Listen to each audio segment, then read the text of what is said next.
So oxygen का जो एक कंपाउंड है जो कि है ओजोन। सो ओजोन की हम प्रिपरेशन करवाते हैं सबसे पहले जो है हम ऑक्सीजन की रिएक्शन करवाते हैं इन साइलेंटली डिस्चार्ज ट्यूब में, ठीक है। सो हमें क्या मिलेगा 2O3, जिसमें डेल्टा एच की वैल्यू जो होती है वो पॉजिटिव होती है और इसमें एंडोथर्मिक रिएक्शन होती है, endothermic. So when slow dry stream of oxygen is passed through a silent electrical discharge in a spherical type of apparatus is called ozonalyzer, ठीक है। So conversion हो जाता है ऑक्सीजन का ओजोन में और this product is known as ozonide oxygen, okay. अब इसकी जो है फिजिकल प्रॉपर्टीज क्या है ओजोन की।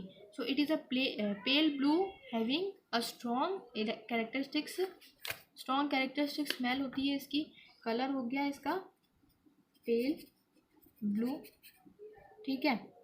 सेकंड है कि it is heavier than air और silently soluble in water but readily dissolve in organic solvent. O3 जो है वो एक डायमैग्नेटिक है, वाइल O2 जो है वो पैरामैग्नेटिक है। तो O3 याद रखना, O3 है, ओजोन होता है हमारा डायमैग्नेटिक इन नेचर और O2 होता है हमारे पास पैरामैग्नेटिक इन नेचर, ठीक है। ओजोन जो है वो डेंजरस होती है because it is destructive action on body tissue and being explosive. जैसे ओजोन लेयर अगर हमारी बॉडी के अंदर जाती है तो ये हमारे टिश्यूज़ और बॉडी ऑर्गन्स को जो क्या है इफेक्ट करती है, एक्सप्लोड करती है, ठीक है। केमिकल प्रॉपर्टीज़ क्या है, O3 जो है वो न्यूट्रल होती है टू लिटमस, ओके। इसकी केमिकल रिएक्शन हो गई।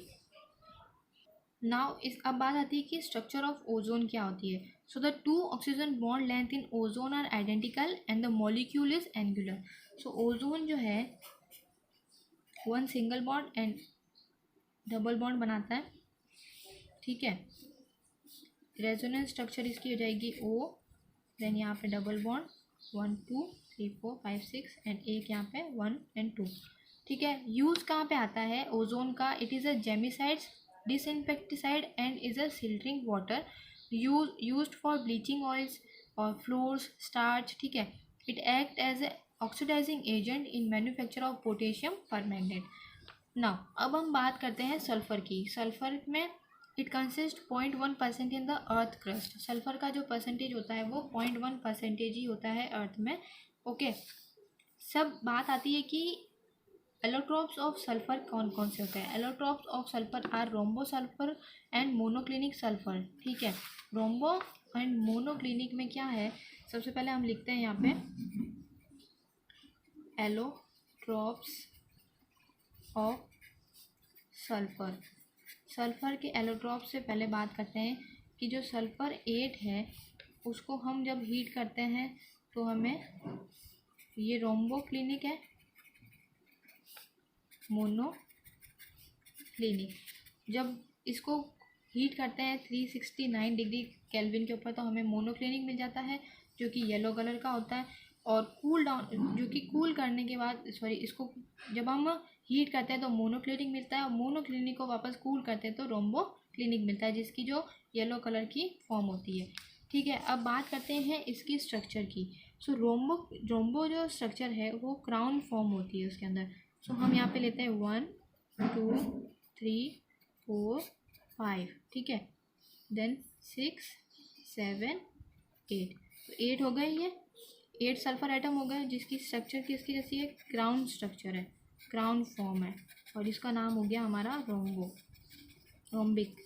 अब बात आती है मोनोक्लिनिक जो कि चेयर फॉर्म में होती है, S then second S। So this is the monoclinic form of sulfur. Now what are the compounds of sulfur? Compounds कौन कौन से होते हैं सल्फर के। So we will write compounds of sulfur. तो सबसे पहले हमारे पास में आता है SO2 सल्फर डाइऑक्साइड। सो सल्फर डाइऑक्साइड की जो फॉर्मेशन है, सल्फर डाइऑक्साइड की जो फॉर्मेशन है वो किस तरीके से है कि this is the structure of sulphur dioxide. Bond angle इसका होता है 119 डिग्री हाइब्रिडाइजेशन इसके अंदर है सल्फर की, sp2 टाइप। नाउ अब प्रिपरेशन कैसे करेंगे, एस की रिएक्शन हम ऑक्सीजन के साथ में कराएंगे, हीट करेंगे तो हमें मिलेगा SO2। ये हो गया हमारा नॉर्मल प्रिपरेशन मेथड। अब अगर हम इंडस्ट्रियल मेथड पे करें, इंडस्ट्रियल लेवल पे करेंगे तो FeS2 की रिएक्शन ऑक्सीजन के साथ में कराएंगे तो Fe2O3 एंड SO2 गैस जो है वो इवॉल्व होगी। ये जो है वो ब्राउन कलर की हो गई हमारे पास, और ये जो है लाइट येलो कलर की जो इसकी इवॉल्वेशन होगी। Now SO2 is a reducing gas, it is rarely act as a oxidising agent. So ये रेयरली ऑक्सीडाइजिंग एजेंट के रूप में काम करती है, पर मेनली इसका काम होता है रिड्यूसिंग गैस के फॉर्म में। नाउ अब इसका एक हो गया हमारे पास लैब मेथड। लैब मेथड में क्या है, SO3 नेगेटिव की हम किसी भी एसिडिक के साथ में रिएक्शन करवाएं इन एक्वस मीडियम, सो हमें मिलेगा SO2 गैस। ठीक है, जो अगेन किस कलर की होगी, लाइट येलो कलर की। सो जो भी हम प्रैक्टिकल्स करते हैं उसके अंदर जो SO2 गैस इवॉल्व होती है उसकी जो कलर होता है वो येलो कलर का होता है, और जो स्मेल जो होती है उसकी कुछ बहुत ज़्यादा स्ट्रॉन्ग होती है। सो उसको हम केपेबल नहीं है कि हम उसको डायरेक्टली उसको इनहेल कर सकें। ठीक है, अब रिएक्शंस हो गई, SO2 की रिएक्शंस किस किस के साथ में हम करवा सकते हैं। सो SO2 की रिएक्शन हमने सबसे पहले कराई क्लोरीन के साथ में, तो मिलेगा SOCl2 जो कि फ्री रेडिकल फॉर्मेशन है। SO2 की रिएक्शन ऑक्सीजन के साथ में कराएंगे तो SO3 मिलेगा, एंड PbO2 के साथ में कराएंगे तो PbSO4 मिलेगा, जो कि एक वाइट PPT फॉर्म करते हैं। Okay, so these are the reaction with SO2। Now अब सेकेंड बात करते हैं कि structures of oxo acids of sulphur. Sulphur के ऑक्सो एसिड्स कौन कौन से होते हैं। सल्फर ऑक्सो एसिड्स और उनकी सबसे पहला आता है सल्फ्यूरिक एसिड, फिर है sulphuric acid, then sulphurous acid, then per di oxide sulphuric acid, and then pyro sulphuric acid. ठीक है, so these are the oxo acids of sulphur. ठीक है, और इसके फॉर्मूला कुछ इस तरीके से हैं। सो सबसे पहले हम बात करते हैं इसमें H2SO4 की। H2SO4 में क्या है, H2SO4 जो कि सल्फ्यूरिक एसिड है, इसकी स्ट्रक्चर कुछ इस तरीके से है, OH, देन एक OH यहाँ और एक ऑक्सीजन यहाँ पे। ठीक है, तो यहाँ पे जो एंगल है ये X, और यहाँ पे एंगल इसका मानते हैं Y। सो एंगल जो X है वो ग्रेटर देन है एंगल ऑफ Y, और इसकी सल्फर की यहाँ पे ऑक्सीडेशन स्टेट होती है +6। ठीक है, प्रिपरेशन होता है इसमें सबसे पहले कॉन्टैक्ट प्रोसेस के थ्रू। इसमें क्या होगा कि SO2 की रिएक्शन हम ऑक्सीजन के साथ में कराएंगे तो सबसे पहले हमें in the presence of V2O5 तो हमें मिलेगा 2SO3। ये फर्स्ट स्टेप हो गया। सेकंड स्टेप में SO3 की रिएक्शन हम H2SO4 के साथ में कराएंगे, सो हमें क्या मिलेगा, H2S2O7 जिसको हम बोलते हैं ओलियम।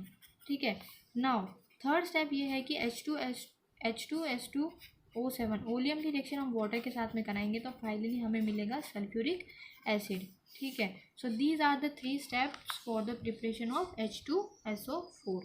अब बात करते हैं कि रिएक्शंस कौन कौन सी होती है H2SO4 के साथ में। तो सबसे पहली होगी डिहाइड्रेटिंग एजेंट के रूप में इसको यूज़ किया जाता है किसी भी रिएक्शन के अंदर।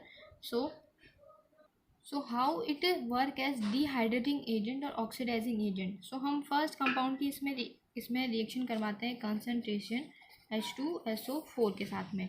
सो डिहाइड्रेटिंग एजेंट मीन्स कि यहाँ पे इसमें से ये वाटर को क्या कर देगा, रिमूव कर देगा। सो हमें मिलेगा यहाँ पे C। ओके, सो ये PPT कैसी आएगी, ब्लैक कलर की PPT आएगी। ओके, C6H12O6 की रिएक्शन हम करवाते हैं in presence of concentration H2SO4। So again हमें मिलेगा कार्बन, जिसमें कि हमें अगेन मिल रही है ब्लैक कलर की PPT। Now last one is ये है कि कंसनट्रेशन H2SO4 की रिएक्शन इसमें इसके साथ में कराएंगे। सो ये जो वाटर मॉलिक्यूल है वो रिमूव हो जाएगा, और ये वाटर मॉलिक्यूल ये वाला जो है वो रिमूव हो जाएगा। सो H2O एंड देन बचेगा CO। अब ये बात आती है कि इसकी एसिडिक प्रॉपर्टीज़ क्या होती है, कि एसिड बेस रिएक्शन में क्या होता है, acid base reaction with H2SO4। सो हम यहाँ पे देते हैं कि एक बेस है जिसकी रिएक्शन हमने कराई H2SO4 के साथ में, तो हमें मिलेगा salt N2SO4 and removal of साथ में वाटर। सेकंड है कि NaHCO3 की रिएक्शन हमने करवाई H2SO4 के साथ में, तो हमें मिलेगा H2SO4 जो कि H2CO3, एंड अगेन जब आगे फर्दर रिएक्शन कराएंगे तो वाटर एंड CO2 जो है वो यहाँ पे लिबरेट होगी। लास्ट वन जो इसकी केमिकल रिएक्शन है वो है oxidising property. So what are the oxidising properties of concentration H2SO4? Concentration H2SO4 की रिएक्शन हम P4 के साथ में कराएंगे तो H3PO4 मिलेगा, SO2 गैस मिलेगी एंड वाटर। फिर I के साथ में कराएंगे तो I2SO2 एंड H2O। तो ये जो SO2 एंड वाटर जो है वो सब में कॉमन होगा। इसकी रिएक्शन अगर कार्बन के साथ में कराएं तो CO2 and SO2 then H2O। Now last है हमारा सल्फर, SO2 एंड वाटर निकलेगा, और लास्ट है कॉपर के साथ में कराएंगे तो CuSO4 एंड वाटर जो है इसमें रिमूव होगा। So this is all about the group number 16 properties and chemical reactions. So I hope आपको ये वीडियो पसंद आई होगी। प्लीज़ अगर आपको वीडियो पसंद आई हो तो वीडियो को लाइक करना